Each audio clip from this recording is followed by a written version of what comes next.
l'avenue Simon Bolivar, héros de l'indépendance sud-américaine, anciennement avenue de la Puebla, limite vers le sud le parc des Buttes-Chaumont. Elle se prolonge en courbe vers la gauche, longeant le parc sous le nom de Botzaris, qui fut lui un héros de l'indépendance grecque et qui reçut en récompense cette élégante artère autrefois baptisée Veracruz.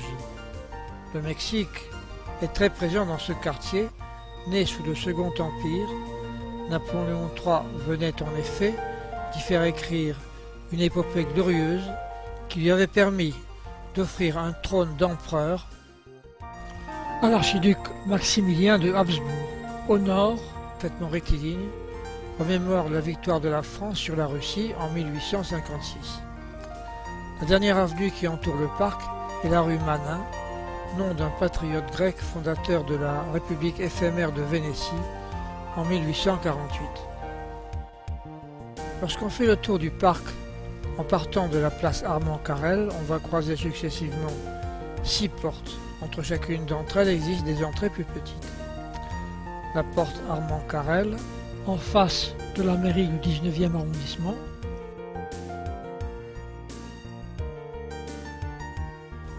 La porte de Crimée. La porte Botzaris. La porte Fessard.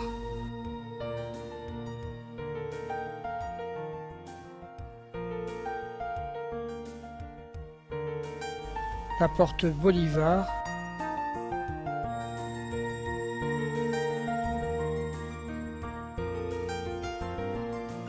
Et la porte Sécrétan.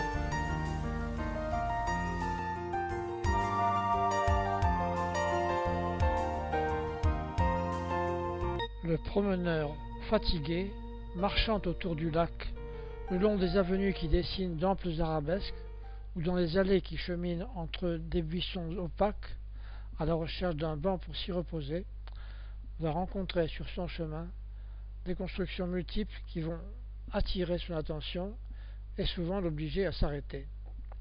Une fois reposé, il pourra tenter l'escalade des escaliers qui le mèneront au centre du parc vers le pic et le belvédère.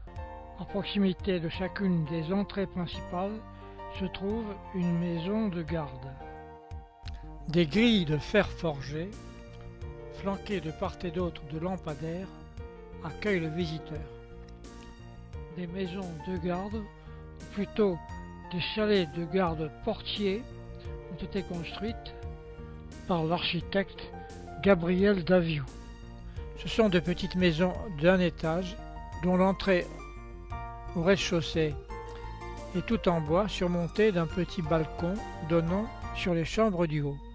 Les murs sont en briques de différentes couleurs, dessinant des motifs géométriques. Sous le toit, un médaillon aux armes de la ville et une frise de faïence court sous les auvents. Certaines sont plus grandes, comportant plusieurs corps de bâtiments, comme celle de la porte Manin et celle de la porte Sécrétan. Le parc.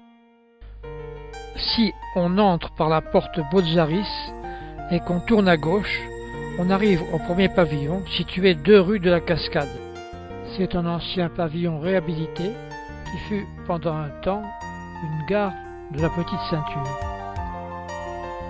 Il s'appelait anciennement pavillon du chemin de fer, puis pavillon Weber. Il a pris le nom d'un peintre célèbre du 19e siècle, Rosa Bonheur, féministe convaincue et homosexuelle notoire, décédée en 1899. Il a été rebaptisé en 2008 par ses nouveaux propriétaires en raison probablement de leurs affinités. C'est à la fois un bar, un bistrot, un salon de thé et une brasserie. En fin de semaine, il se transforme en salle de danse et ne ferme ses portes qu'à 2 h du matin alors que les grilles du parc sont clôturées à 22 h. On peut y accéder en disant Rosa Bonheur au gardien de la porte Botzaris, ce qui occasionne un double courant de visiteurs, ceux qui quittent le parc et ceux qui se rendent à ce pavillon. Les entrées de ces pavillons sont limitées à 500 personnes.